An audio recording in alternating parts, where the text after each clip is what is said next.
Não, você sabe que você não pode. Você sabe qual é a dificuldade de você conversar com um plantador de igreja? Sabe qual que é? Sabe não? Se você fizer uma gracinha, ele planta a mão na sua orelha. Aí não vai ter. Aí você tem que ficar bem de boa, ainda mais que é o fundador da igreja, né? Eu tô nervoso aqui, não tem.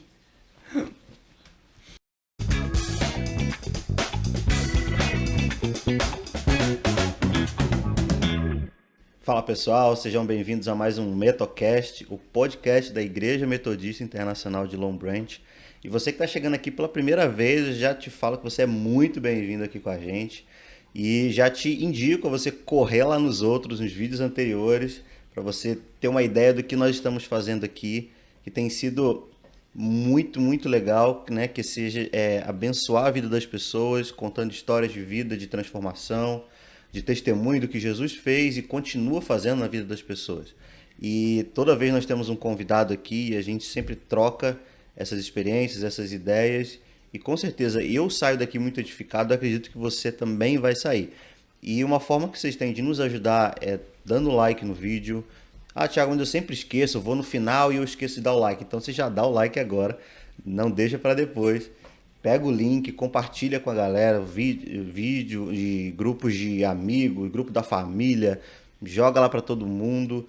Comenta também o que você achou do podcast, qual foi a parte que mais te edificou. Vamos interagir, porque isso mostra para o YouTube que isso que estamos fazendo é algo relevante. Ele vai mostrar para muito mais pessoas. E esse é o nosso objetivo. Alcançar o máximo de pessoas que a gente conseguir através dos testemunhos de transformação do que Jesus faz na nossa vida. E hoje, o nosso Metocast está demais. Todos são demais, né? Mas eu confesso que hoje eu estou nervoso. Eu não tenho nem roupa. Eu não tinha nem roupa para receber esse grande homem de Deus que está aqui com a gente hoje. Muito obrigado pela presença do senhor, Bispo Gessé de Carvalho. Um adendo, o Bispo Gessé é o fundador da nossa igreja, o fundador da Igreja Metodista Internacional de Lombrante e de tantas outras. A gente vai conversar ao decorrer desse Metocast, mas é um prazer ter o senhor aqui. Eu estou muito feliz, muito nervoso também, viu? Sentar frente a frente com o senhor aqui é uma grande honra, é uma grande alegria. Muito obrigado. Obrigado a vocês pelo convite e pela oportunidade. Eu tenho acompanhado o trabalho de vocês desde o primeiro, e são poucos aqueles que eu ainda não assisti, não ouvi e assisti todos. Então tem sido muito bom. Obrigado por estar aqui, obrigado a cada um de vocês que vai caminhar conosco nesse tempo de conversa, de diálogo. E a você, Tiago, ao Isaac, a turma toda da igreja. Parabéns por essa iniciativa, que eu espero que contagie outros também para fazerem isso também. Contagiar e continuar, né? Vamos ver o que Deus tem para nós mais para frente, né? Os planos que Ele tem. Mas tem sido muito abençoador, né? Para mim, para quem está aqui. Eu tenho pensado que isso porque isso faz parte da história, né? Sim. Isso faz parte da história. Infelizmente, nós brasileiros temos uma deficiência, que nós não somos adeptos à história. Memória curta, esquece, né? Exatamente, né? Nós não temos uma memória histórica. E eu lamento, porque no Brasil nós tivemos grandes líderes que se despontaram no passado e que hoje estão no anonimato, justamente porque não tiveram uma coisa como esta. Que não houve uma gravação, não houve uma lembrança para que se perpetuasse um pouco disso. Então, parabéns a vocês pela iniciativa. Obrigado, Bispo.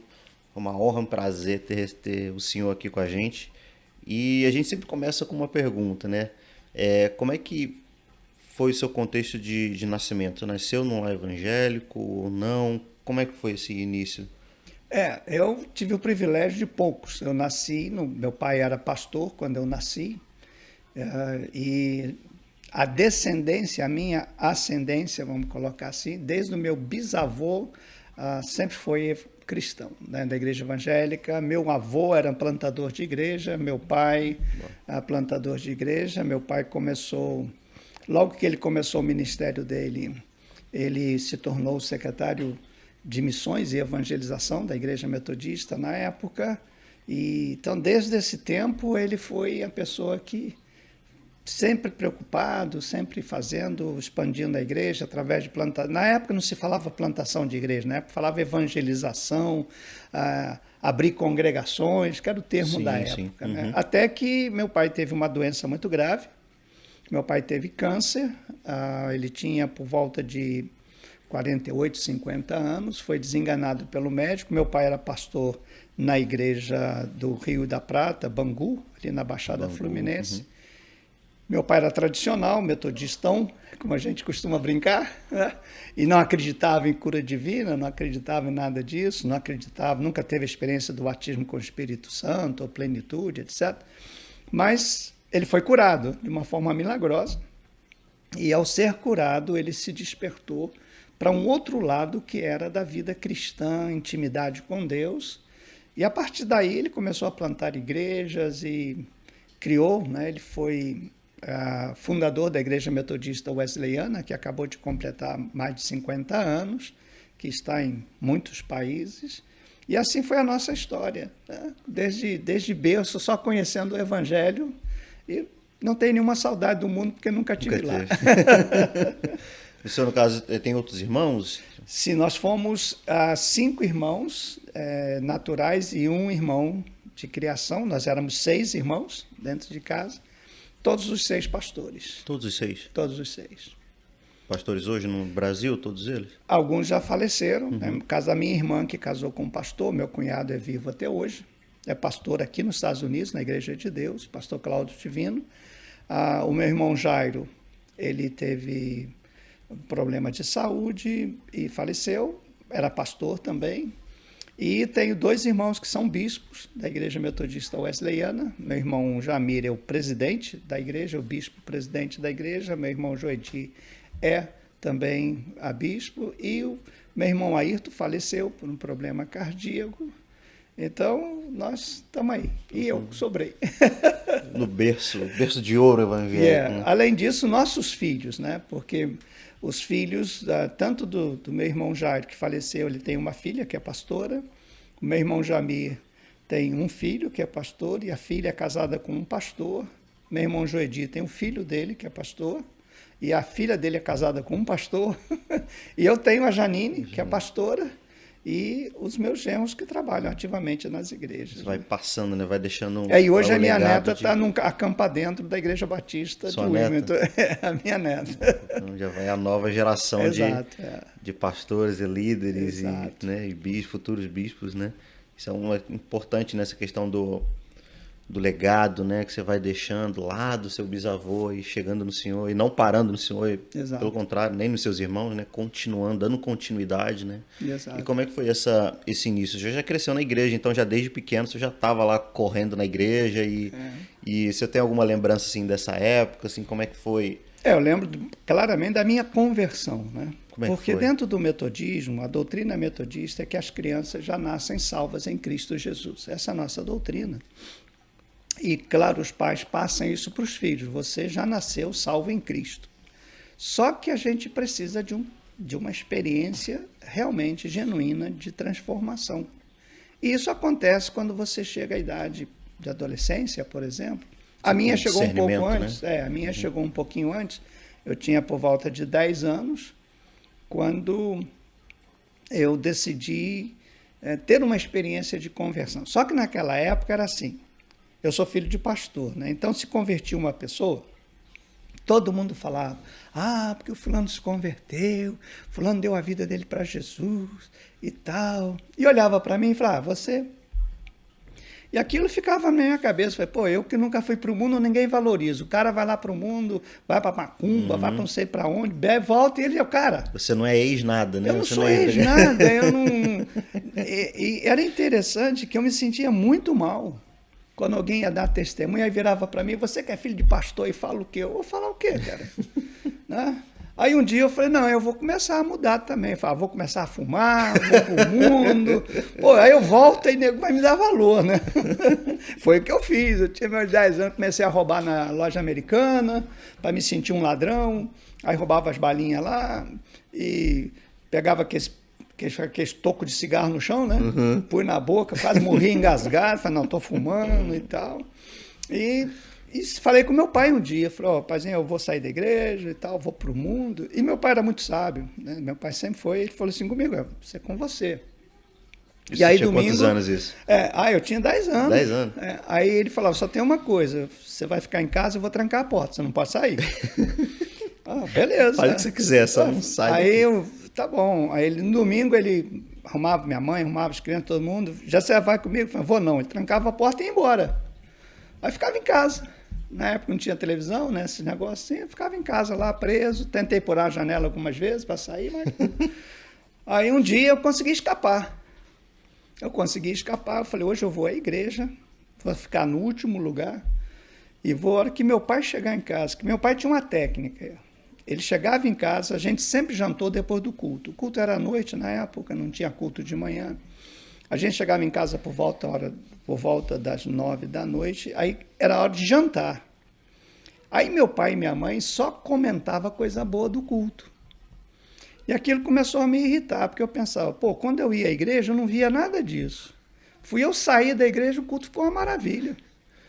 Aí meu pai e minha mãe, não, porque o culto hoje e tal, aquilo ia me irritando.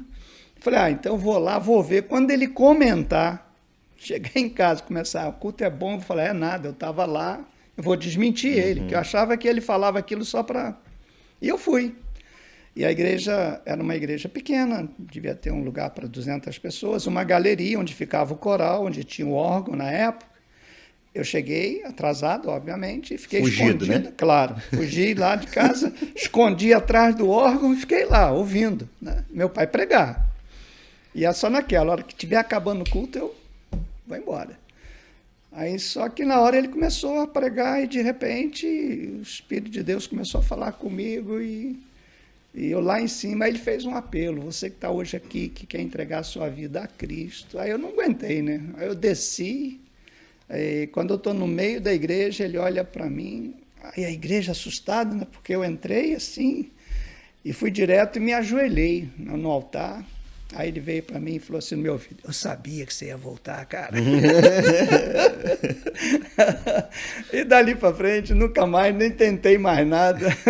Aí eu contava para ele, depois ele ria muito, falava, mas não consegue. Aí ele falou uma verdade, falou, você foi dedicado a Deus, e quando a gente dedica um filho a Deus, o cuidado de Deus é absoluto.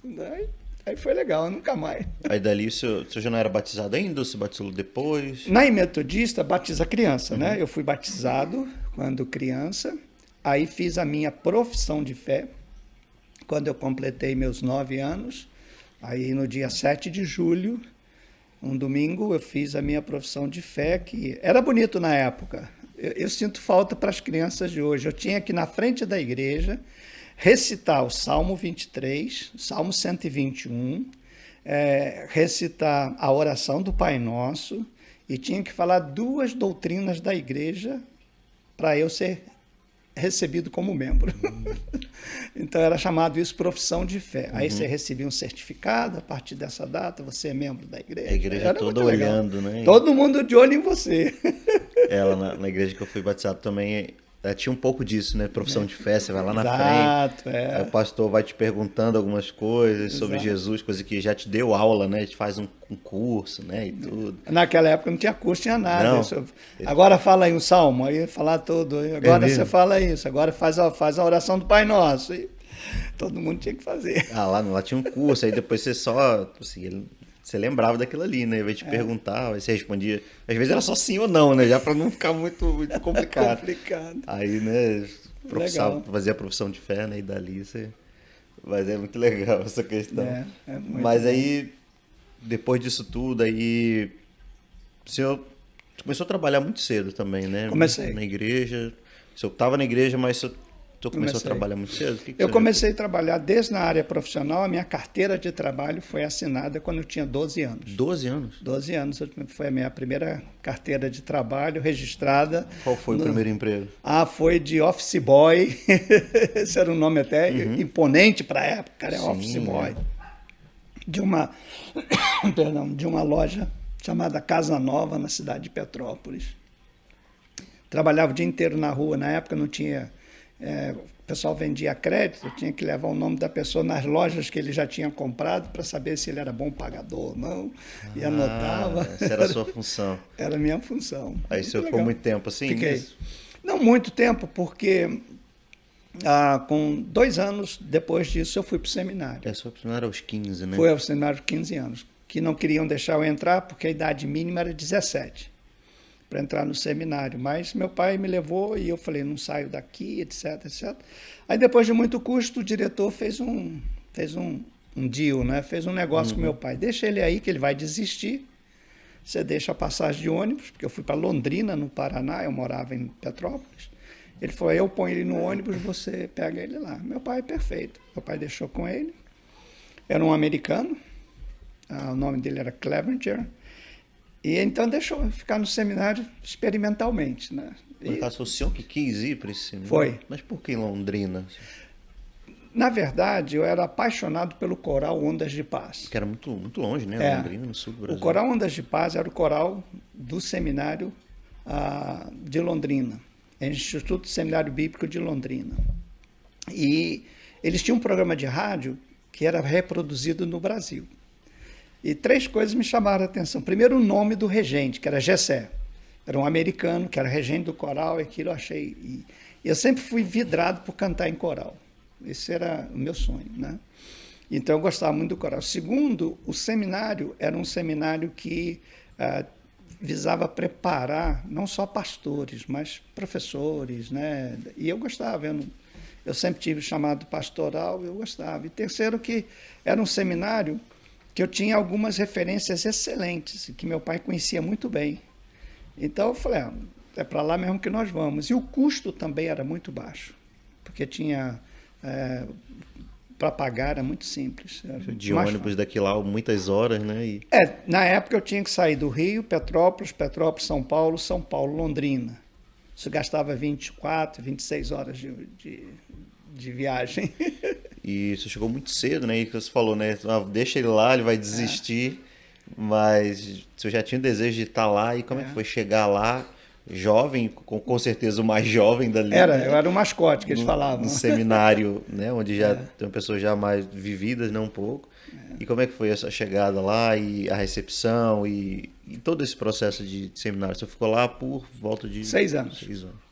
De lá eu fiquei 4 lá e 2 anos em Belo Horizonte, no seminário bíblico de Belo Horizonte. Como é que foi a chegada aos 15 anos num seminário teológico? Como é que foi? Foi meio assustador por um lado, mas era tudo o que eu queria. E eu fui muito bem recebido, muito bem recebido. Talvez por eu ser tão... Primeiro que eu era muito magro, eu pesava 54 quilos, não era uma pessoa alta, e eu jogava bola muito bem. Pelo peso e tudo, sempre joguei futebol de salão. Então lá eu fui o artilheiro, todo mundo era velho, então era fácil, né? Era muito fácil. Então eu ganhei a simpatia deles e foi muito bem recebido, foi mais do que uma família para mim. Todos os professores, foi algo assim muito especial, muito especial. Eu me sentia muito bem, muito bem. Todos eles não tive nenhuma dificuldade de adaptação, nenhuma. Acaba que cada um pegava o seu como se fosse um filho, né? Que era o mascote do pessoal e tinha um pouco mais de cuidado, né? E eu, por ser assim muito espontâneo, eu brincava com todo mundo, eu ria. Para mim nunca teve nada difícil, nunca. Se você me perguntar, qual a parte mais difícil da vida, eu ainda não cheguei nela. Para mim nunca. Se eu tivesse dinheiro, bem, se não tivesse também, dava na mesma. Aí você foi para Londrina, você já conhecia a pastora Leda? Não. Bom, conhecia na igreja. Conhecia, né? Ela foi batizada pelo seu pai. Foi batizada pelo meu pai. E a Leda tocava acordeon, até hoje toca muito bem. Então, na época, ela fazia parte de um grupo de 3 mulheres. Ela era praticamente uma adolescente, tocava acordeon. Sempre se destacava na igreja. A Leda, desde pequena, ela foi líder das crianças. A Leda era... 12, 13 anos, já era professora das crianças, e ela levou os pais delas ao evangelho, ela que foi a primeira da família. Hoje a família dela praticamente tem entregue a vida a Cristo. Ela foi muito especial. Aí passou 4 anos, né, eu estudando muito ali, saiu de lá ainda jovem, né, 19, Saí.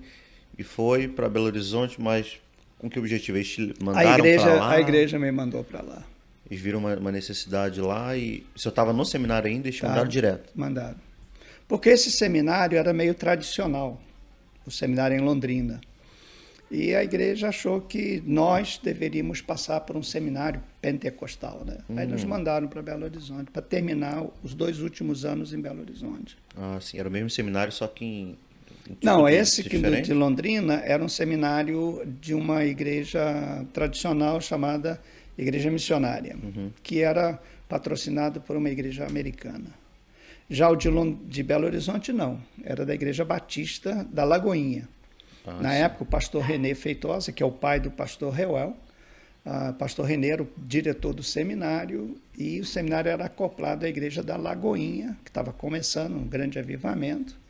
Então, o pastor René Feitosa, meu pai, e outros pastores chamados avivalistas, eles tinham uma intimidade muito grande, então nós fomos para lá porque era interesse da igreja que a gente se formasse num seminário pentecostal. Entendi. Que não era bem pentecostal, porque batista nunca é pentecostal. Na Lagoinha, né? Era Batista, então... Mas na época era assim, ou você era tradicional ou era pentecostal. Depois criou-se o termo carismático. Sim. Né?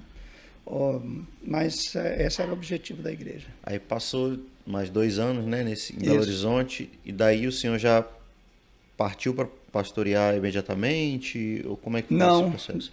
Eu me casei dia 15 de janeiro, e no dia 11 de fevereiro, mais ou menos, a data, a Leda que sabe, eu só sei que eu dou o chute, nós fomos para Costa Rica, no Seminário Latino-Americano, na cidade de São José, e lá eu estudei, eu fiz uma especialização em comunicação social, comunicação cristã e Antigo Testamento. Aí você tinha sido ordenado pastor e foi? E fui.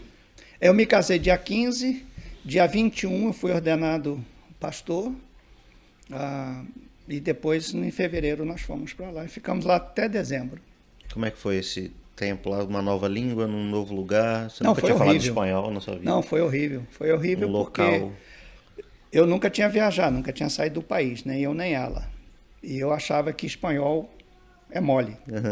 Né?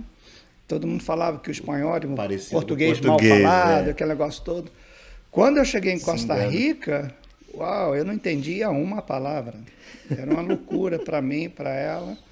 E não sabíamos que o seminário era um seminário liberal. O seminário latino-americano, ele era um seminário que defendia a teologia da libertação. Nós tínhamos lá seminaristas comunistas, da Rússia, do Uruguai, e meus professores lá, eles eram escritores de livros, na época, chamados livros terroristas evangélicos. Então, nós fomos chamados uma vez pelo consulado brasileiro, ameaçando a gente de não deixar voltar para o Brasil, porque aquele seminário pregava, ensinava coisas sobre o Brasil que não eram verdades. Então foi um período muito difícil. E como eu não tinha recurso financeiro, fomos chamados para pastorear uma igreja hispana. Só que eu não falava espanhol. Falar espanhol. Portunhol, né? Né? E o bairro que nos convidou chamava-se Desamparados. Então eu era pastor de uma igreja hispana do bairro Desamparados, e eu não tinha nada, não tinha ninguém.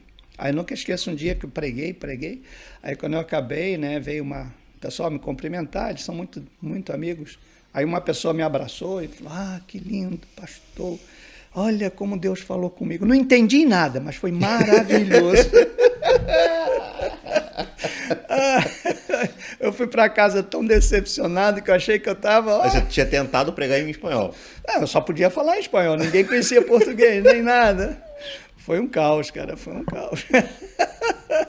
Não entendi nada, mas foi bom. Essa frase eu nunca vou esquecer. Eu não entendi nada, mas foi uma bênção. Tá bom.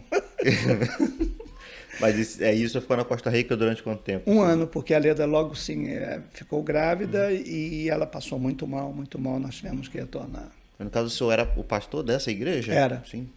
Eles não tinham pastor, e como sabiam que no seminário tinha alguém que precisava trabalhar para receber alguma coisa, então eles me davam uma oferta E essa oferta eu repassava para o seminário, foi que a gente conseguiu se manter. Ah, sim. Então, tu recebia e passava para cobrir os custos Nem do seu vinha lado. para as minhas mãos, ia direto para o seminário. Além disso, eu e a Leda trabalhavam no seminário, eu fazia faxina e tradução, né, datilografia. Eu era muito bom em datilografia, eu batia os trabalhos dos alunos, a gente cobrava por página, a Leda cuidava da biblioteca, e com isso a gente pagou nossos estudos, que eram muito caros. Aí o senhor volta, né? E tem a primeira filha, Janine, né? A Janine nasce em maio, a gente retorna no final de dezembro, aí eu sou nomeado para 2 igrejas no Rio de Janeiro. E aí começa a nossa saga pastoral. Aí foi nomeado em Petrópolis. Não, fui para Caxias. Caxias. Caxias, a cidade em que a galinha cisca para frente. Aí, no caso, foi a primeira igreja que o senhor é realmente pastor no Brasil. No Brasil, foi. E A igreja chamava Lote 15 e Pilares, são 2 bairros de Caxias. Caxias. Eu fui poucas vezes a Caxias, mas já fui algumas vezes. E como é que foi essa primeira experiência numa igreja brasileira? Excelente. O ruim é que eu era muito criança, né? Eu tinha 20 anos. O senhor foi mandado, né? Pra lá. Nomeado. Com 20 anos, eu era... 20 anos. 20 anos, estava assumindo a igreja. Então, essa igreja, por exemplo, de Lote 15, não tinha jovens. Então, eu era o único jovem da igreja. Só tinha velhos. Como é que foi essa recepção? Foi ótima, porque por eu ser filho do bispo, então eles me receberam com muito carinho e todo mundo tinha um apreço muito grande pelo meu pai, e eu, graças a Deus, fui herdeiro dessa fama, né? Sim. Então me trataram muito bem e foi muito bom. E houve um crescimento muito grande. Deus deu graça e tantas 2 igrejas se multiplicaram, cresceram, abrimos congregações e foi algo sensacional. Aí, no caso, o senhor ficou lá quanto tempo? Você falou? Em Caxias? Nessas 2 igrejas eu fiquei 1 ano só. No caso, você ficou em 2? Você pastoreou 2 igrejas ao mesmo tempo. Que era muito comum na época. Pilar, né? Mas ficava como é que era uma essa distância divisão? uma da outra de mais ou menos 1 hora de carro. Como é que era essa divisão, assim? Um domingo de manhã eu estava numa e à noite na outra. Sim, e então... invertia. E os cultos eram terças e quintas numa, quarta e sexta em outras. Então você estava semana... Segunda-feira era a reunião da diretoria, do conselho da igreja, e sábado programação especial com jovens, adolescentes. E uma igreja que no Brasil o pessoal não percebe, mas eu tinha 2 igrejas. A igreja de Pilares, ou de Pilar, que é o nome, que era o nome de uma cerâmica que fazia tijolos, telhas, então era assim, por isso era o nome Pilar. Era uma igreja só de negros. Os únicos brancos era eu e minha esposa. Eram só negros, totalmente. Foi uma das igrejas mais lindas que eu fui pastor. E já a outra era uma igreja mais de anciãos. Na igreja de Pilar eu tinha muito jovem e criança. Na outra eu só tinha adultos. Então eu tinha que saber lidar com isso. Mas o carinho com eles e eles por nós era assim. Quando eu saí de lá, eu sofri muito. Mas o senhor saiu de lá por quê? Na igreja metodista tem essa ideia da nomeação do bispo. Então o bispo ele tem a autoridade de te mover para outro lugar. Vai vendo uma demanda em algum outro lugar. E como eu e a minha esposa, na época a gente veio, estudou, etc. A igreja achou que a gente devia ir para uma igreja maior. Aí nos mandou para a igreja. Na verdade, lá em Pilar, nós tivemos um problema de saúde muito grande porque a água era contaminada, era água de poço. Então fizeram a fossa perto do poço, isso contaminou a água, então a Leda teve hepatite, eu tive tifo, foi um negócio mais louco do mundo. Nesse período eu fui chamado para assumir o Ministério de Evangelização em Profundidade no Brasil e na América Latina por um grupo de igrejas americanas. Aí, aproveitando isso, eles me contrataram e eu fui, então retornei para Londrina, onde eu comecei o Ministério de Plantação de Igreja através da literatura, ensinar as pessoas a ler. Nós tínhamos um método que as pessoas analfabetas aprendiam a ler em questão de meia hora. É mesmo? Esse método foi criado por um pastor metodista cubano, que foi exilado para a Bolívia, ele foi capital é Cali, Colômbia, né? Colômbia. Ele foi para a Colômbia e Deus deu a ele essa estratégia. Hoje no Brasil, o Ministério Alfalit, se você ler, entrar no site, é um ministério hoje grandíssimo no Brasil, né? Já foram alfabetizadas milhares de pessoas. E através disso as pessoas se convertiam, né? Foi um momento muito bom. Ficamos nisso 3 anos, eu e a Leda. Depois fui assumir a igreja em Belo Horizonte, a Igreja Metodista Central, e daí nunca mais saímos do ministério ativo. Aí você falou que o senhor foi convidado para trabalhar com evangelização em profundidade. Em profundidade. O que seria isso? Assim, é um caso, o que hoje é a plantação de igreja? Não, a evangelização em profundidade era um ministério interdenominacional que tinha 2 frentes. A primeira é de alfabetização através da Bíblia, e a segunda é você ensinar as pessoas a evangelizarem com profundidade. Porque antigamente era assim, você dava um folheto para alguém e falava, estou evangelizando fulano. Sim, Jesus te ama. Batia na porta, deixava um folheto, estou evangelizando. A gente entendia que é uma forma, mas não é uma forma profunda de evangelizar. Então, a evangelização em profundidade é você criar laços com alguém que você quer levar a Cristo. Então, a gente treinava pessoas. Se você encontra uma pessoa endemoniada, se você encontra uma pessoa que é contra o evangelho e tal, né? Como você agir. Então, a gente fazia seminário nas igrejas, treinava pastores, líderes de igreja, era muito legal. Você ficava só na região ali, em alguma região, ou você ia para todo lugar? A minha função, eu era secretário executivo para a América Latina. Então, eu trabalhei no Chile, Argentina, Paraguai, Uruguai, Colômbia e, claro, e nos Estados Unidos, que a gente fazia também um trabalho aqui muito sério em Miami. Sim. Aí depois você falou que você foi mandado para Belo Horizonte para pastorear uma igreja. Isso. Comecei como pastor ajudante da Igreja Central na área da juventude. Metodista Central de Belo Horizonte. Meu pastor na época era o pastor Firmino Lopes dos Santos, um grande homem de Deus. E ali nós ficamos. Dali o bispo nos mandou para Governador Valadares, onde Deus nos deu a graça de fazer crescer a obra em Governador Valadares.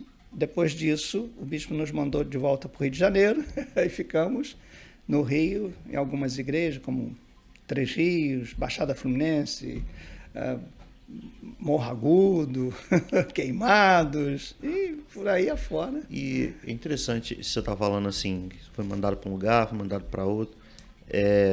Eu até perguntei isso, pastora Leda, né? Se eu perguntar isso para o senhor, como é que foi essa questão dessa mudança, as mudanças, né? Você estava toda vez em um local diferente, tendo que recomeçar um trabalho ou tentar suprir uma demanda de ou uma igreja sem pastor, ou uma igreja passando algum tipo de dificuldade, e o senhor estava sempre nessa, né? Tipo assim, você não, tipo assim, não é uma igreja onde o senhor está lá pastoreando alguns anos, você já conhece as ovelhas, né?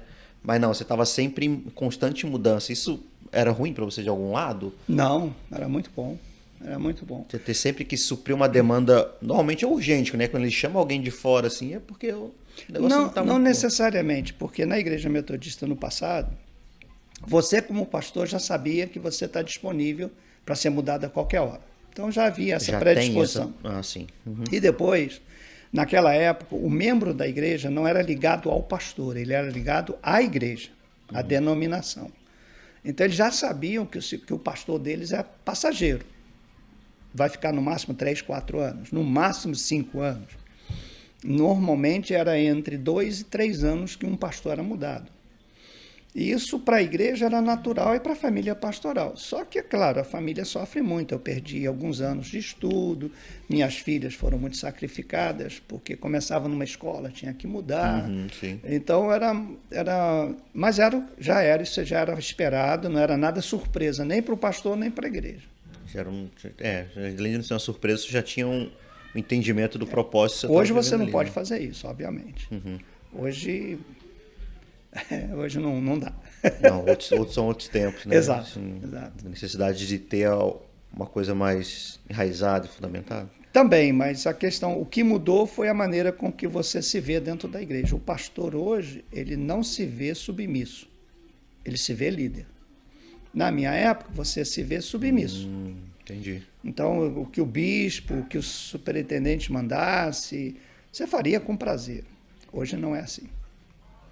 Então, não tem como você pegar hoje e falar, fulano, você vai para tal lugar. Ele não vai. Fala, não, não vou. Não vai. Não, ele não vai.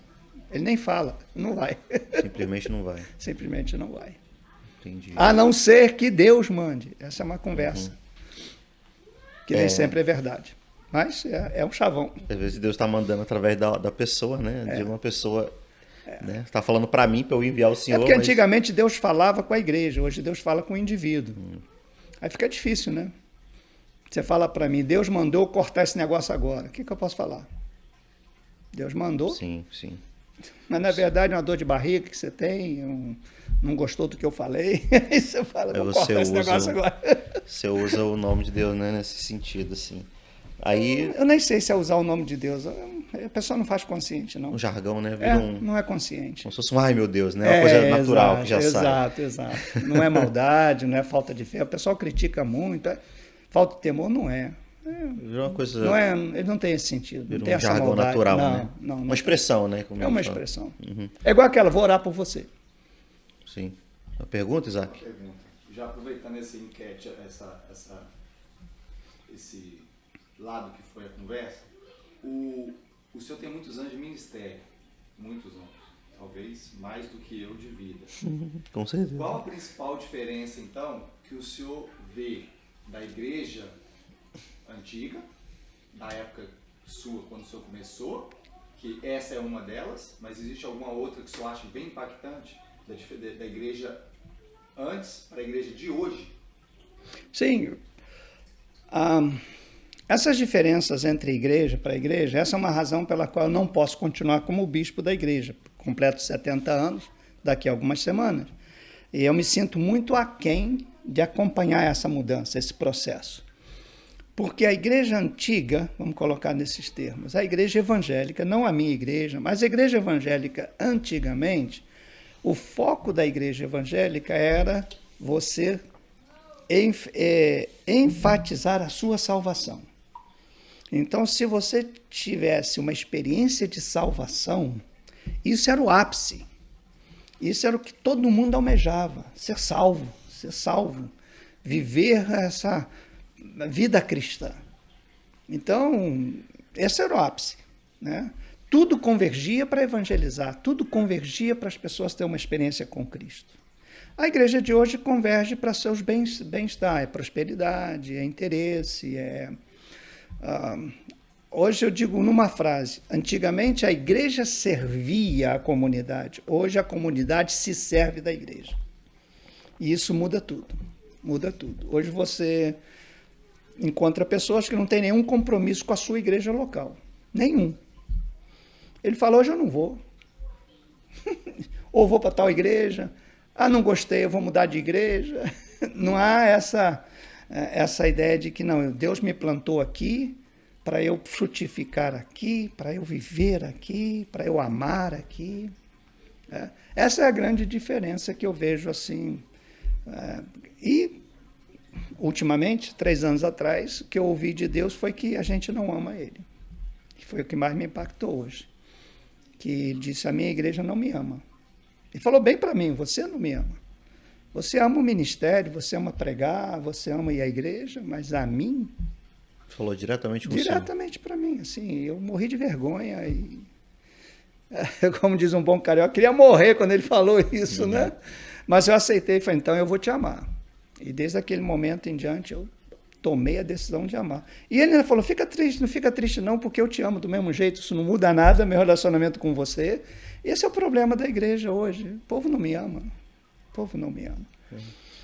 É uma declaração de Deus muito forte. Sim. E também que o pai corrige o filho que ama, né? Então, mas aí ele me abriu os olhos. A mudança hoje é que antigamente os cristãos amavam o Senhor.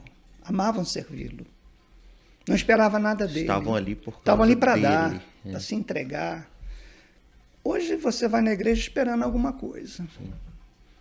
Ou às vezes simplesmente por um um clube social, né? Você tá ali no meio das pessoas, você gosta das pessoas, de algumas delas, né? Às vezes. Tem o pós-culto ali, o lanche e tal, aí tem a comunhão e às vezes as pessoas ficam muito focadas nisso, né? E o culto mesmo. Alguém me fez uma pergunta se era melhor ou pior. Eu digo o seguinte: não existe melhor e pior para Deus. Tudo é bom. Tudo passado foi excelente, eu acho que hoje é excelente.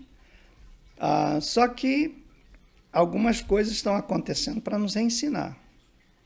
E se nós não tivermos sensibilidade para aprender, nós não vamos sair do lugar. A pandemia foi uma maneira da igreja ser confrontada.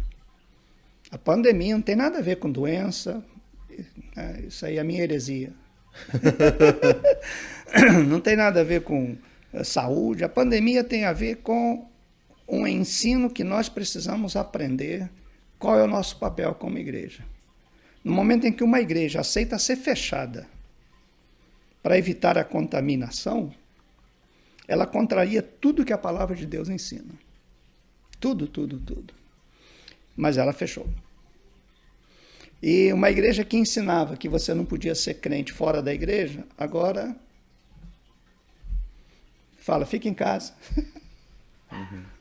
Então, a igreja, na pandemia, ela aceitou uma condição de inferioridade diante desse desafio, que alguns crentes me chamam de maluco, irresponsável. Eu fui muito combatido, porque desde o início eu falei, gente, não é assim. Não é dessa forma. Mas aquela ideia de, é uma interpretação errada do texto, que se beber alguma coisa mortífera, você vai morrer? É assim que está na Bíblia? Mas, então assim, a igreja está saindo da pandemia, mas do mesmo jeitinho que entrou. Só que com uma grande diferença, muitos crentes não voltaram. Sim. E não vão voltar. Não vão voltar. E se a igreja não mudar, vai vir outras e outras pandemias de diferentes modelos. Não é que Deus manda, não é que o diabo manda, é consequência. E isso eu estava falando, essa questão, né, que se Deus falou com o senhor assim 3 anos atrás, né, que você falou. O senhor já, quantos anos de ministério o senhor tem? 51 anos. Hoje 51. Quando Deus falou com você, o senhor tinha 48 anos de ministério, né? 48, 49. O senhor já tinha pregado inúmeros, dezenas, centenas, milhares de sermões e dezenas de igrejas. E nesse momento o senhor falou, né, o Deus falou com o senhor sobre essa questão de você não me ama e tal. E como é que bateu isso no senhor, assim? Que falasse um pouquinho mais sobre isso. O senhor estava no seu momento ali com ele? Ou aconteceu alguma coisa? Depois disso, qual a principal mudança que o senhor fez? Deixa eu encaminhar a coisa do modo seguinte. Há 5 anos atrás, esse mês que vem nós teremos nosso concílio. No concílio passado da Igreja Metodista Internacional, o meu desejo era entregar, era renunciar, era não ser reeleito.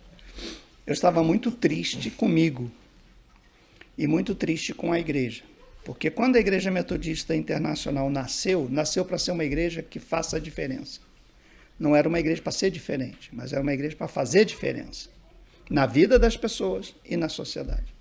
E eu não via essa diferença. Eu trabalhei por 20 anos desejando ver essa transferência, essa mudança, e eu não vi. Então eu cheguei no concílio muito desanimado, muito decepcionado comigo, dizendo, eu não fui um líder capaz de passar uma visão.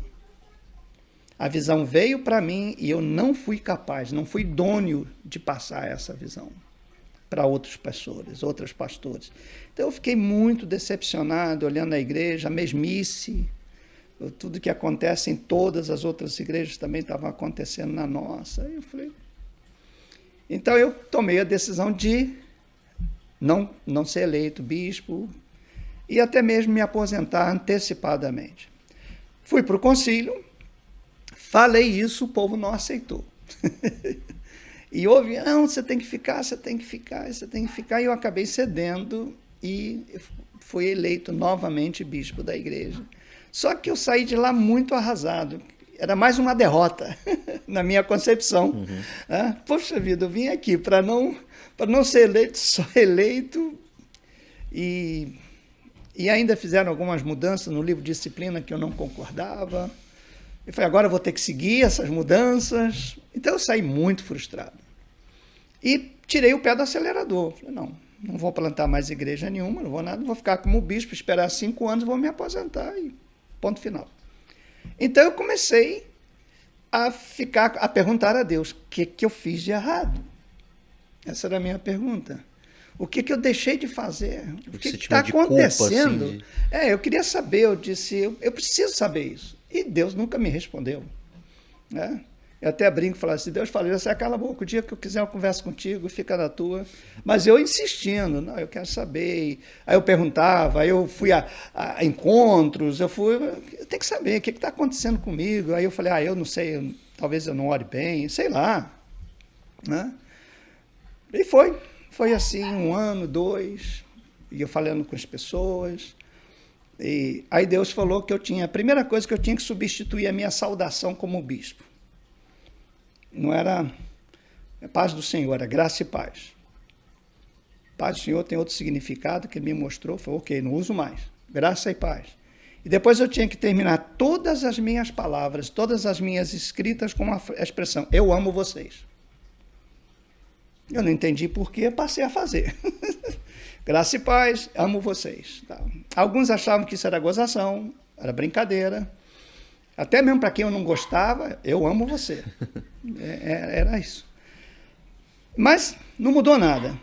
Até que um dia eu estou na casa da Janine, e assim, bem para baixo mesmo, e estou dormindo à noite e eu escuto no canto do meu quarto uma conversa. Sabe, uma conversa meio esquisita, e eu acordei. Era um grupo de pessoas, 4, 5 pessoas, conversando baixinho, assim, né? Cochichando, tchau, tchau, tchau. Aí eu fui. O quarto da Janine não é um quarto onde nós dormíamos, não era um quarto muito grande. Eu falei, como é que esse povo entrou aqui? Quem são eles? Aí eu acordei e fiquei assim, tentando ouvir o que eles comentavam, conversavam. Era uma coisa que eu não entendia. Quando eu ouvi uma voz muito clara que saiu daquele grupo dizendo, Jessé, eu vou te responder. Aí eu dei um pulo. Falei, opa, vou te responder. O que você está me perguntando, eu vou te dizer. Não tem nada errado com você. Não tem nada errado com você. Você tem sido fiel. Não tem nada errado com você. O problema é que você não me ama. Só isso. Esse é o teu problema. Nada errado, você só não me ama. Aí foi quando eu pulei da cama e falei, não, mas como que eu não te amo? Poxa, a minha vida toda, desde criança, tudo que eu fiz por você, eu te amo. Ele falou, não, você me ama com amor humano. Mas não fica triste não, porque o meu povo também não me ama. Aí ele falou algo que, o povo vai na igreja para cantar, vai na igreja para ouvir sermão, vai na igreja para pedir, mas não vai porque me ama. Eles não estão nem aí se eu estou lá. Então não se preocupa não, isso não muda o meu amor por você, nem pela igreja. Eu amo você. Eu amo a igreja. É minha igreja, você é meu. Fica tranquilo, mas esse é o teu problema. Quando ele acabou de falar isso, aquela voz sumiu tudo. Estava no quarto sozinho. Não consegui dormir mais, obviamente. Aí de manhã eu fui abrir a Bíblia e estava escrito lá, né? Em Marcos 4, Jesus falando, Jesus chamou a si os que ele quis para estar com ele. E depois os designou para ir, curar e pregar. Então a prioridade é estar com Jesus. Aí Isaac foi que mudou. Falei, não, então peraí. Entendi a ordem aqui. Agora, né? É o seguinte. Aí eu comecei, né? Falei, eu quero te amar de todo o meu coração mesmo. Me ensina, derrama aí que eu entendi que o amor com que eu tenho que amar a Deus é com o amor que ele derrama no meu coração. Não como o amor humano, porque o amor humano ele é interesseiro. Sim. Aí eu descobri por que um crente fica triste com Deus. Porque Deus não respondeu. Ou não fez o que ele queria, então ele fica aborrecido. É circunstância. É só tá não tudo fala. Bem, aí ele atribuiu o diabo, porque o diabo... Não, na verdade ele está chateado com Deus, ele está decepcionado com Deus. Então, ele põe o diabo para ele não ser cúmplice desse negócio. E aí eu falei, não, eu tenho que amar a Deus, eu tenho que amar a Deus. E aí eu comecei através da Bíblia, aí eu li a Bíblia todinha, como eu nunca tinha feito, assinalando tudo, comecei a fazer maratonas bíblicas, dos 66 livros da Bíblia hoje, talvez 8 ou 9, eu não tenha todo ele no meu iPad examinado palavra por palavra, coisa que eu nunca tinha feito nos meus 40 e tantos anos de pastor. Parei de olhar a Bíblia para escolher sermão, eu comecei a ler a Bíblia para eu entender Deus, amar a Deus, e colocar no seu devido lugar Deus, Jesus e o Espírito Santo, que estavam uma salada na minha cabeça. Quem é quem, o que fazer, como fazer, a função de cada um na minha vida. E aí, cara, é sensacional. Eu vou dizer um negócio para vocês, aí a vida cristã, para mim, fez sentido, muito mais do que fazia antes. Então, hoje eu vou à igreja, se eu for para pregar, bem, se não for, meu amigo, estou na casa do Pai. Antigamente eu ia na igreja esperando que alguém me desse uma oportunidade. Hoje eu já tenho a oportunidade de ir. É isso que eu quero. Acabou. De poder cultuar, né? Se lá você vai, não estou nem aí, eu estou feliz do mesmo jeito, sem aquela hipocrisia, sabe? Que fala, não, pode chamar outro. Sabe quando o cara fica doidinho para aquele microfone? Que isso aqui é uma tentação para muita gente. Pô, isso aqui, o cara ama isso aqui. Sim. Eu falo por mim, né? Não estou falando para ninguém, não estou julgando ninguém. Então aí mudou. E hoje, eu vou dizer a você, se eu viver mais 20, 30 anos, vai ser muito bom para ele, para viver para ele. Uma alegria só de poder estar lá cultuando, né? Não, e aí tu ter a parceria dele em tudo mesmo, é indescritível, eu não sei. Mas as pessoas me perguntam, e aí, como é que tá? Eu falo, cara, estou vivendo o céu na terra, literalmente. Já era bom? Cara, se a gente, nós aqui, todo mundo que está assistindo, a gente pudesse ter essa mudança, né? Esse clique na cabeça de falar, não, que se o Senhor pudesse falar para todo mundo aqui agora, não, você não me ama. Né? E algo acontecesse, você ir simplesmente para um culto, ou você acha que é simplesmente só um culto, você chega lá e você vai cultuar diferente. Né? Você vai ver que você não precisa nem de microfone, nem de música, de nada. E você já está satisfeito só de estar ali, né? E poder cultuar, independente se tem microfone, se não tem, se alguém te conhece, se não, né? E isso muda totalmente, igual você falou, muda totalmente a forma de viver a vida cristã. Né? E até de ver as pessoas. Porque hoje eu não posso julgar ninguém. Antes eu falava, o crente não ora. Eu falava, pouca gente ora, não sei o quê. No fundo eu também não orava. Eu fazia um discurso. Porque a maioria das orações que eu fazia era um discurso. Ó Deus, tu que estás aqui. Esse é um discurso. Né? Então, assim, eu não posso criticar. Por que eu não posso criticar? Você fala com quem você não ama? Não.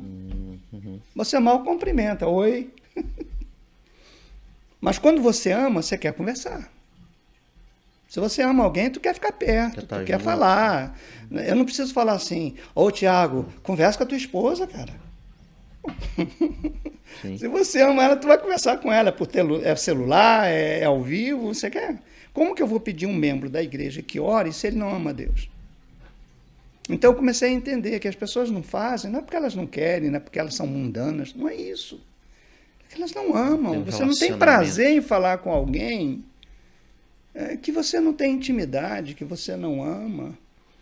Aí, por que eu vou pedir uma pessoa para trabalhar na igreja se ele não ama o Senhor da igreja? Aí, Deus me deu o texto moto para a minha vida, João 14,15. É tão fácil de decorar, né? Se você me ama, você obedece aos meus mandamentos. Não tem texto mais forte que esse. E tão simples. Jesus falou para os discípulos, João 14,15. Se você me ama, você obedece os meus mandamentos. Então, pronto. Essa é a fonte. Essa é a fonte.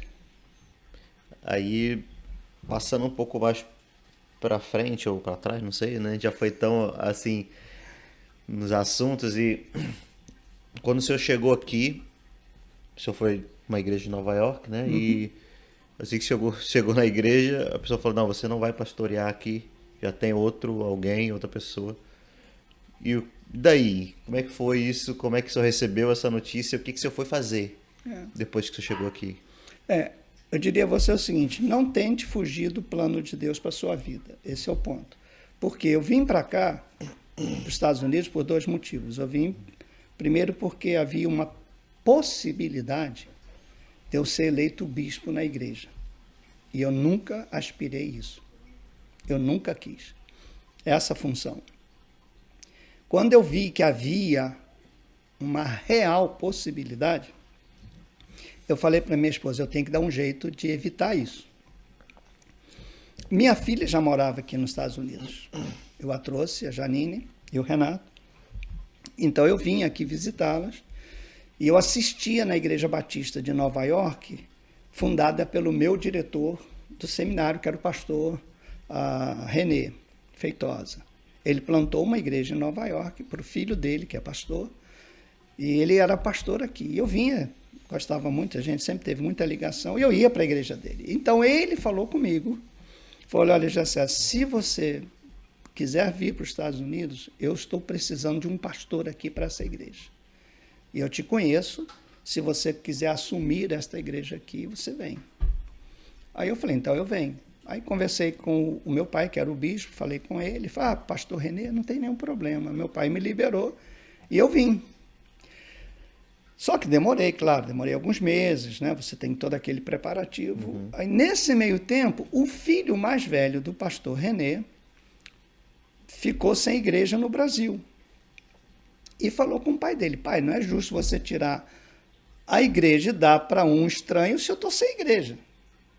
Aí o pai dele falou, bom, eu vou conversar com o Gessé e vamos ver, vocês dois. Claro que quando eu cheguei aqui em Nova York, o filho dele já estava pastoreando a igreja e ele veio falar comigo. Eu falei, não, pastor, é seu filho, eu entendo. Só que eu não tinha amizade com o filho dele. Aí ele falou, bom, então se você não vai pastorear, eu gostaria que você nem viesse à igreja, para não criar conflito. Aí me desmontou, porque eu não tinha ninguém, não conhecia ninguém em Nova York. Era eu, a Leda, a Milene, Janine e Renato, e mais nada, naquela grande cidade. E eu vim para pastorear, e aí foi terrível. Foi terrível ficar sem saber o que fazer. Inverno, nós chegamos aqui dia 18 de dezembro, um frio, mas um frio, um dos maiores invernos de Nova York. Passamos um mês e pouco reunindo em casa, até que um dia eu falei com a Janine, você não conhece uma igreja? Aí a Janine disse, tem uma igreja aqui de um brasileiro, pastor Paulo Marciano, tal. Se você quiser lá no Flush, vamos. Aí nós fomos. Só que era muito inverno, muita neve. E eu não conhecia nada aqui. Nós chegamos lá, ela pediu a hora do culto, nós chegamos para o culto. Nós chegamos à igreja, era um galpão grande. E quando eu abri a porta, já estava dentro do templo. Sabe quando você abre e entra assim? E a igreja lotada. E aí chegou eu, Janine, Renato, a Leda, meu sogro, minha sogra. Então, um grupo muito grande. E não tinha lugar.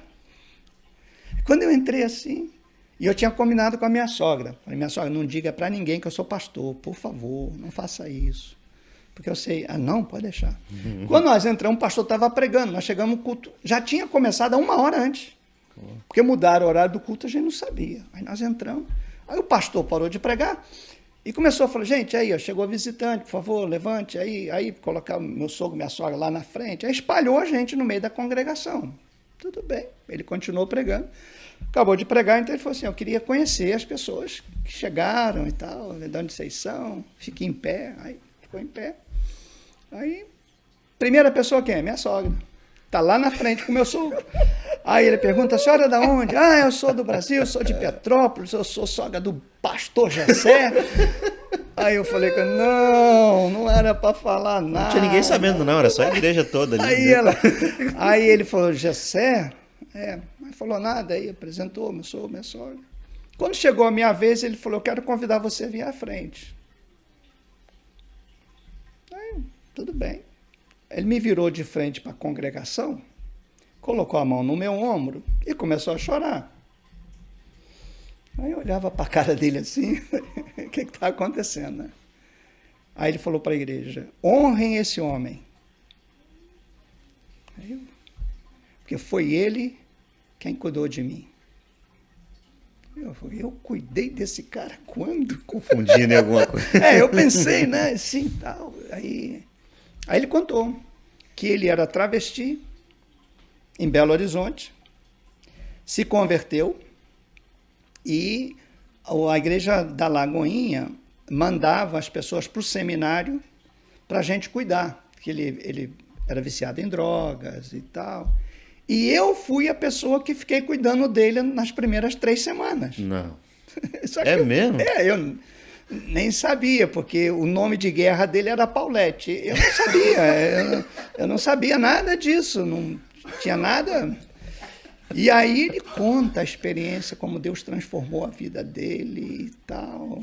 Aí eu olho para ele falou, o senhor não está me conhecendo, não? Eu falei, não. Nossa, que isso. Pois você vai ficar aqui comigo. Aí eu fiquei com ele. Aí nós começamos lá. Foi excelente. Fizemos o primeiro seminário com 3 turmas grandes em Nova York. E trabalhei muito com ele. Até que a Igreja Metodista Livre me chamou para trabalhar com eles. Aí eu falei com o Paulo. A gente é muito amigo. E foi maravilhoso o tempo lá. E aí, para a Igreja Metodista Livre, que já era uma igreja que eu tinha convivência. E aí me chamou. E aí trabalhou para que eu fosse legalizado.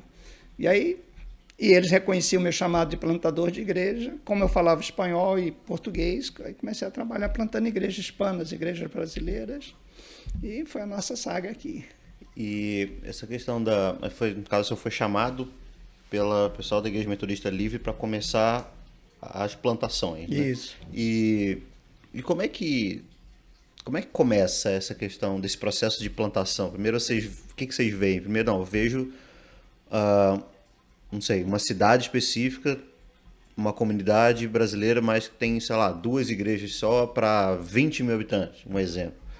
Então aqui precisa talvez de uma igreja. Ou como é que é esse... Você está me entendendo?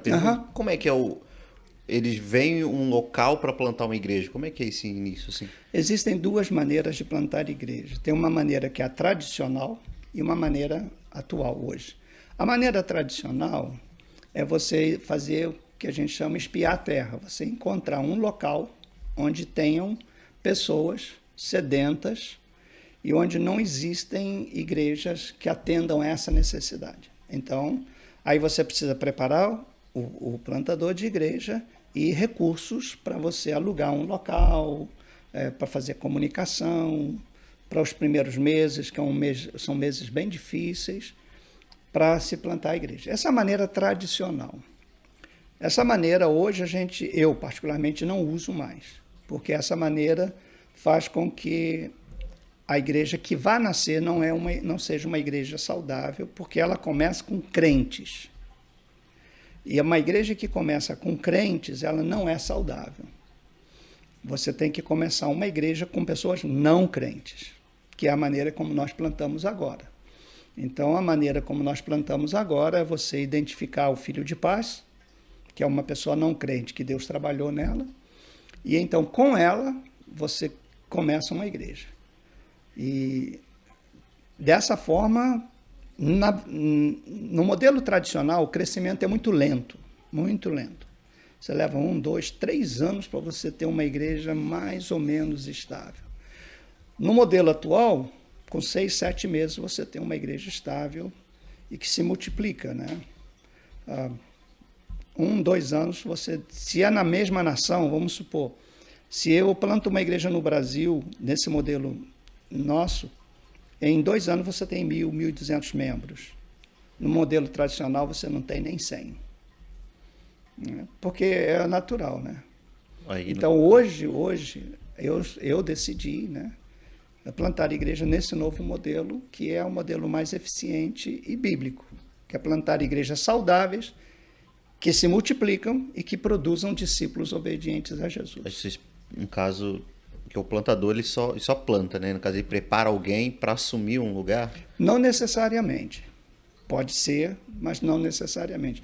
Tem muito plantador de igreja que se apaixona pelas pessoas que ele ganhou. Nesse novo modelo, como o crescimento é muito rápido, Então, não cria esse elo de ligação tão forte. Então, nesse novo modelo, você pode plantar várias igrejas e deixar os pastores. Porque, normalmente, um plantador de igreja não é um bom pastor. Ele é plantador de igreja. Chamado para isso. Para isso, normalmente. Mas tem muitos plantadores de igreja que são excelentes pastores. Então, normalmente, você planta, aquela igreja está sólida, você vai plantar outra e tem um... Aí, no caso, treina alguém ou já traz um pastor? Já nasce ali entre eles, né?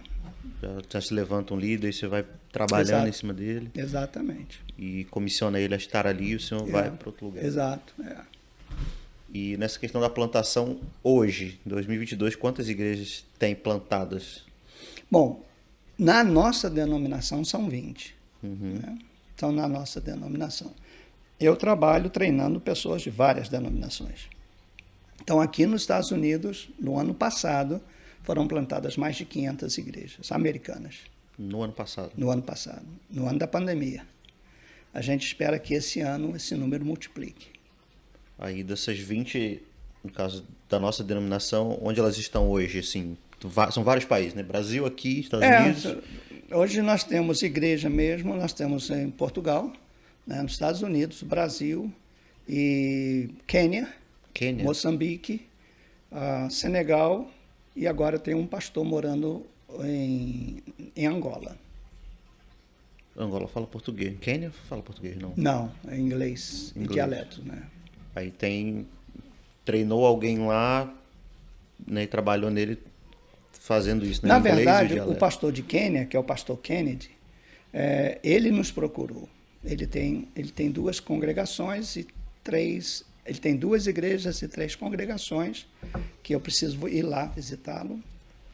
Ele já me chamou e tudo.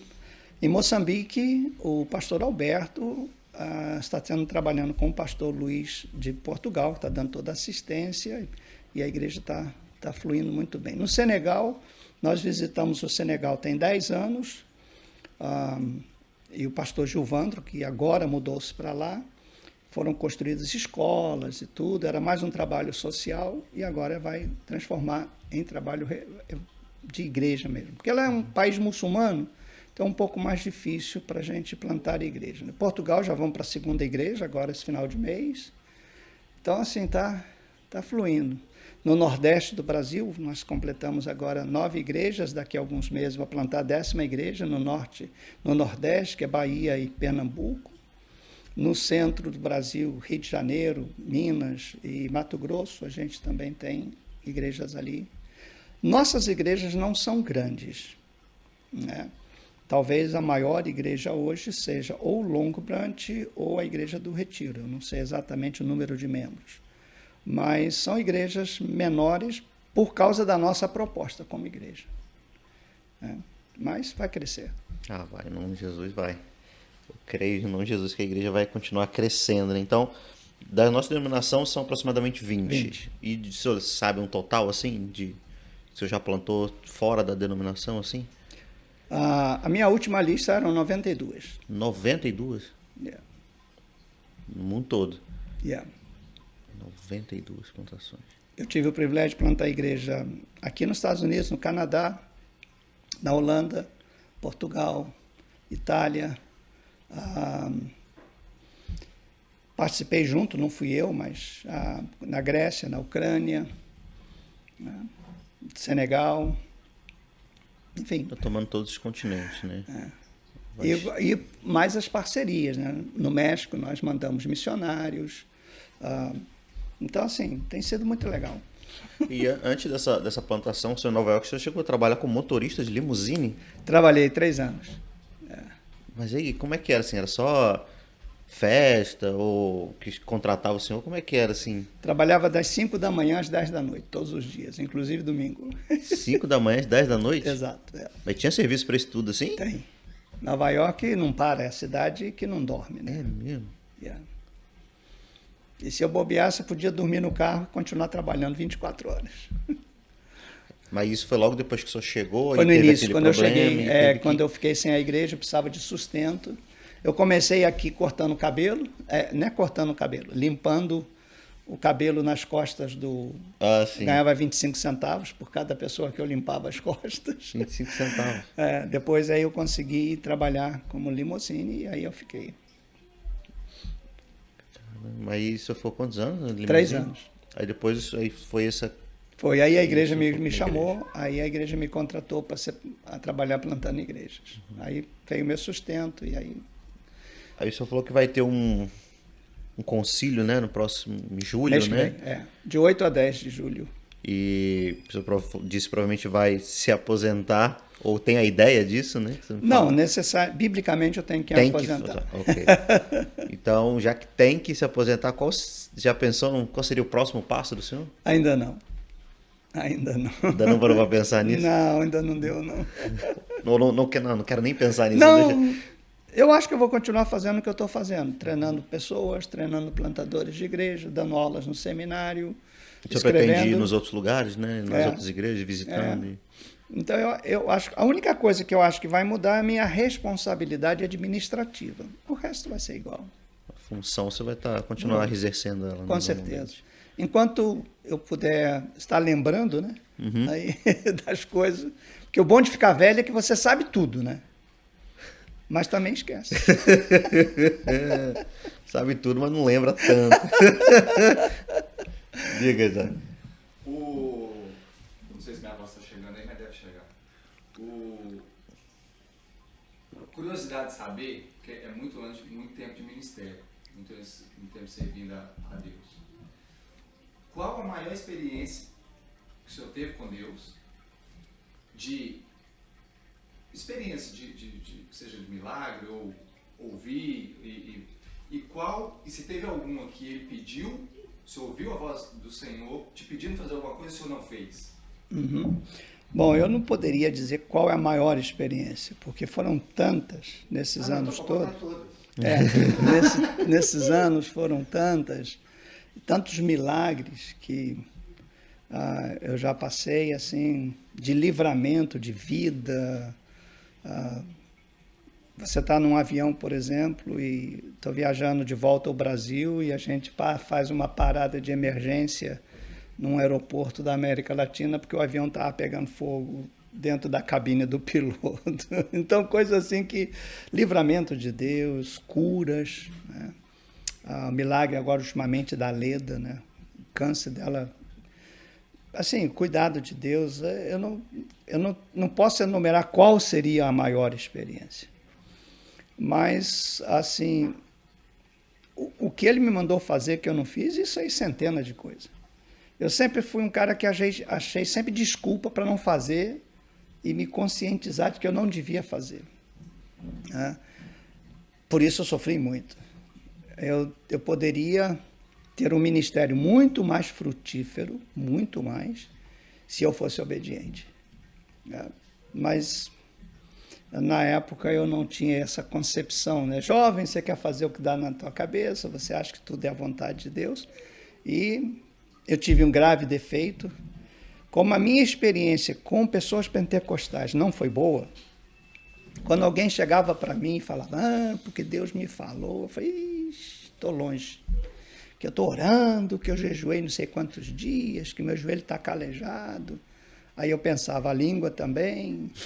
Então, sabe, aquilo me afastava. Eu evitava orar porque eu não queria ser igual aquelas pessoas. Eu me sentia ridículo ser um hipócrita. E eu via muito isso. Porque eu, como filho de pastor, e eu, como pastor, ouvindo o que os pastores falavam, um cara falou, eu vou pregar demônio nesse povo, vai ver se eles não vão dar dízimo. Eu olhava assim, uau! Então isso me afastou muito da minha intimidade com Deus, que o meu medo era ser igual a essas pessoas. Né? Então isso foi muito ruim, muito ruim, muito ruim. O mau testemunho prejudica mais dentro da igreja do que fora.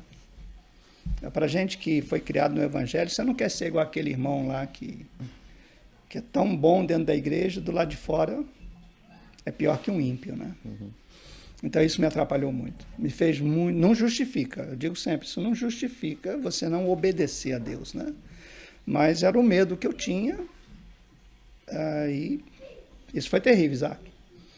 Não faça. Não faça. Bispo, então eu já queria te agradecer por esse tempo, né, que o senhor, né, disponibilizou para estar aqui com a gente. Eu te agradeço do meu coração, de verdade. Foi uma honra poder estar sentado à mesa com o senhor e poder ouvir essas histórias que praticamente todas elas eu nunca tinha escutado, né? A gente nunca sentou assim para conversar das coisas da vida, de histórias, né? Então eu fui muito edificado por tudo isso, aprendi muito e eu queria que o senhor deixasse alguma coisa, falasse alguma coisa de consideração final para quem está nos assistindo até agora, até o final. Antes disso, eu queria fazer uma sugestão. Se fosse possível, eu gostaria que a gente fizesse um podcast, 1 hora, não agora, mas só sobre a Igreja Metodista Internacional. Eu gostaria de, como bispo, deixar gravada alguns pontos que eu gostaria que fossem, pelo menos, considerados pelos futuros líderes, para a gente não perder a visão. E se vocês tiverem um tempo, 1 hora, que a gente pudesse especificamente, para que eu possa usar isso, inclusive para enviar para os pastores, para ser um legado que deixe... Porque às vezes você é escrito, nem todo mundo lê, mas se eu puder escrever, falar, gravar, enquanto mais, então seria bom. Com certeza. Bom, a minha palavra hoje, para as pessoas que ouvem e que nos veem, seria essa. Eu acho que o alvo, eu tenho certeza, que o alvo da vinda de Jesus ao mundo é para nos reconciliar com Deus. Não é outra coisa senão nos reconciliar com Deus. E essa reconciliação tem que passar necessariamente pela experiência da conversão, que é aceitar Jesus como Senhor e Salvador da sua vida, declarar isso publicamente, não é uma coisa interior, é uma coisa exterior. Jesus disse, aquele que me confessar diante dos homens, eu também confessarei diante do meu Pai. Uma experiência de conversão.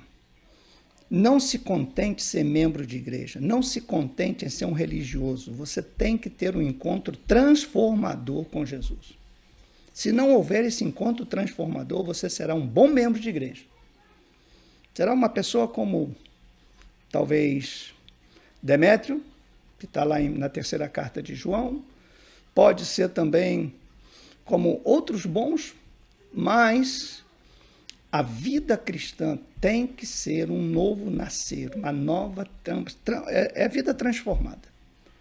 Segundo, você tem intimidade com esse Deus. Amá-lo de todo o teu coração, de toda a tua alma, de todo o teu entendimento, de todas as tuas forças. Se isso acontecer, você vai experimentar o que Jesus falou. Do seu interior vão fluir rios de água viva. Então, é simples, porém extremamente difícil. Vai depender de um esforço seu, de crucificar seu velho homem, de tomar a sua cruz e seguir a Jesus. Esse é o caminho da bênção, da felicidade, de experimentar essa vida abundante que Cristo veio oferecer para mim e para todos vocês também. Esse é o meu conselho. Amém. Obrigado, Bispo Gessé. Mais uma vez, uma honra de poder estar aqui. E eu creio que você foi muito abençoado, como eu fui, como todo mundo que está aqui também foi. Então, muito obrigado por terem assistido até o final. Então, compartilha aí, manda para todo mundo, porque foi bênção demais. E a gente se vê no próximo Metocast. Um abraço.